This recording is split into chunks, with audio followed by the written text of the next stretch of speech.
Bonjour, bonjour, bienvenue sur le podcast d'étoiles. Aujourd'hui, je vais vous parler de la pleine lune qui va avoir lieu le 9 août 2025 à 9h55 heure de Paris. La lune atteindra alors son plein éclat à 17 degrés du signe du Verseau face au soleil en Lion.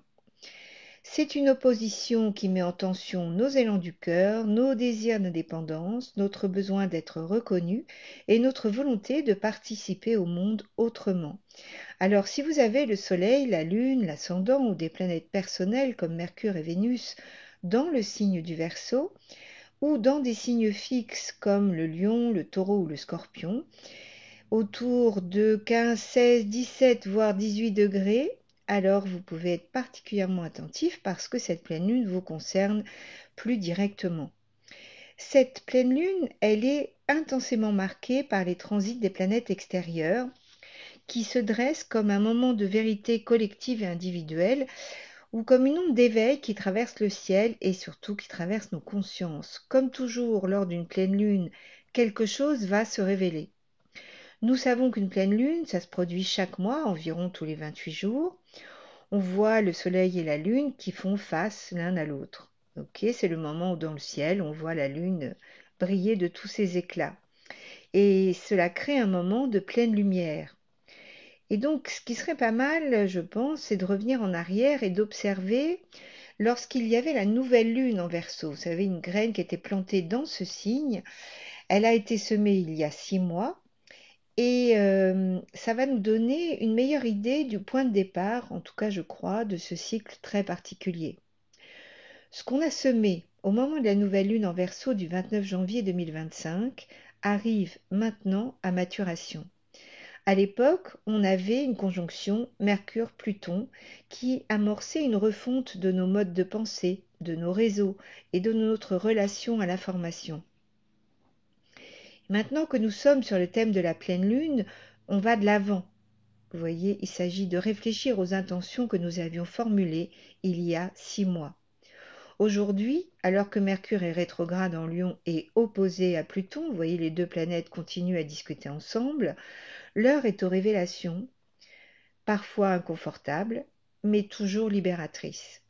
Des vérités qui sont enfouies depuis longtemps vont potentiellement refaire surface dans nos vies personnelles comme dans l'arène collective. Cette pleine lune nous confronte à des choix et à des prises de position qui doivent être claires. L'énergie électrique du Verseau ne laisse pas du tout de place à la tiédeur, c'est un appel à se tenir debout dans ce que nous savons juste, même si cela dérange.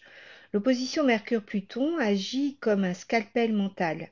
Elle coupe dans le non-dit, elle dévoile les jeux de pouvoir et invite à parler avec intégrité.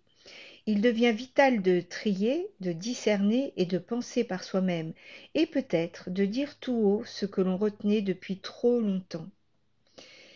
Avant de continuer, je me présente, je suis Laurence de la Chapelle. Si ce podcast vous plaît, pensez à le liker, le commenter ou le partager. Cela m'aide beaucoup, en tout cas ça aide la chaîne à se faire connaître. Et si vous avez envie de découvrir l'astrologie ou de mieux comprendre votre thème natal, je propose une formation pour débutants à la rentrée. Une belle occasion d'explorer les bases de cette grande langue symbolique à votre rythme, en profondeur. Et toutes les infos sont à retrouver dans la description de ce podcast. Mais continuons notre voyage avec la pleine lune.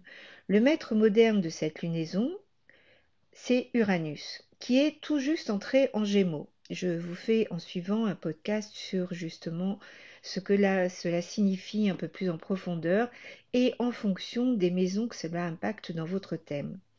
Et donc cet Uranus forme avec Pluton en Verseau et Mars en Balance un superbe grand trigone d'air. Et ce grand trigone, il est harmonieux, dynamique, il favorise l'innovation, la circulation des idées et l'éveil collectif.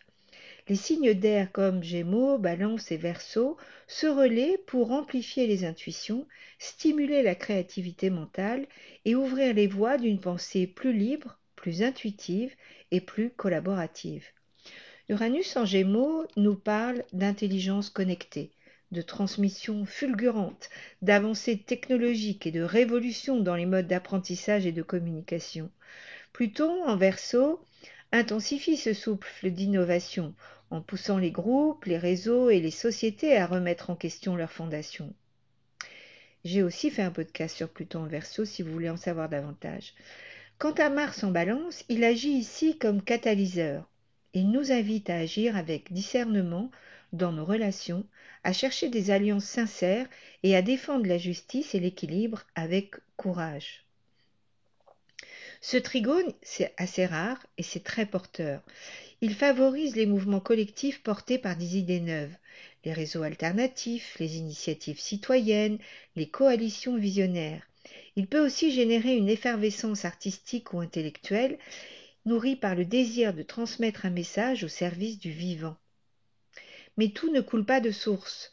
Bien qu'en trigone avec Uranus et Pluton, Mars est aussi pris dans une opposition tendue avec Saturne et Neptune, qui sont en train de rétrograder en Bélier.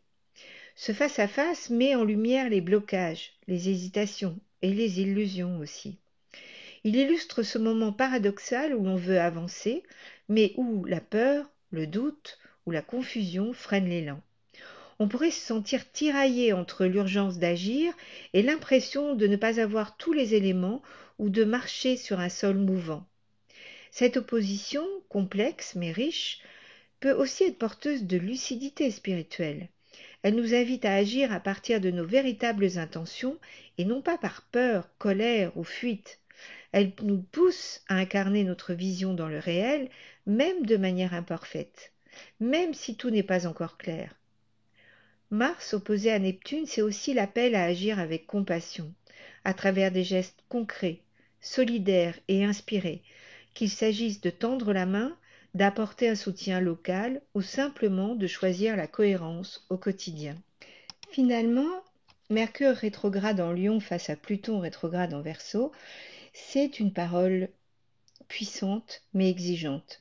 C'est un dialogue entre feu et air qui met en jeu notre capacité à exprimer notre vérité sans manipuler, sans écraser et sans détourner. Il s'agit de nommer, non pas pour dominer, mais pour éclairer. Au moment de cette pleine lune, Saturne, Neptune et Pluton sont en rétrogradation. Ces trois géants cosmiques semblent reculer, mais en réalité, ils nous invitent à revisiter en profondeur les fondements de notre engagement, de notre vision et de notre souveraineté. Saturne et Neptune en particulier, qui cheminent ensemble vers leur conjonction exacte qui aura lieu en février 2026, à 0°44' du Bélier exactement, tous les deux incarnent le rêve qui va devenir structure, la foi qui va s'incarner dans l'action. Mais pour que ce rêve advienne, il faut d'abord épurer, discerner et revenir à l'essentiel. La rétrogradation est un temps de gestation.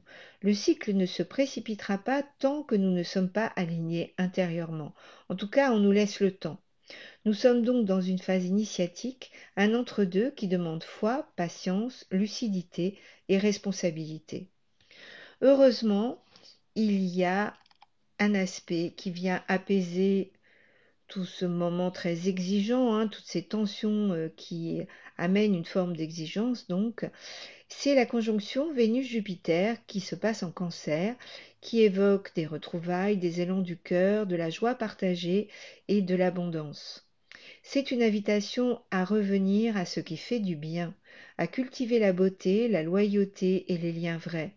Cette configuration, elle porte une intelligence affective, une compréhension profonde de ce qui relie, soigne et humanise. Dans un monde en mutation, elle nous rappelle que l'amour reste un ancrage et un guide. En conclusion, je dirais que cette pleine lune en Verseau agit comme un projecteur sur l'état du monde et de nos âmes. Elle éclaire les tensions entre vérité et mensonge, entre action et confusion, entre innovation et résistance. Elle révèle aussi les ressources de lucidité, de fraternité et d'audace qui s'ouvrent à nous si nous acceptons d'écouter ce qui remue, ce qui s'éveille et ce qui appelle. Nous sommes à un tournant. Les structures anciennes s'effondrent, les récits vacillent et les liens se redéfinissent.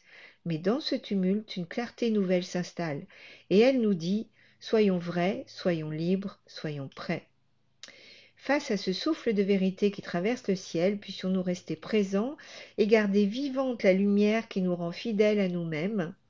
Alors je vous dis à tout bientôt pour un prochain podcast et je vous souhaite un très beau mois d'août.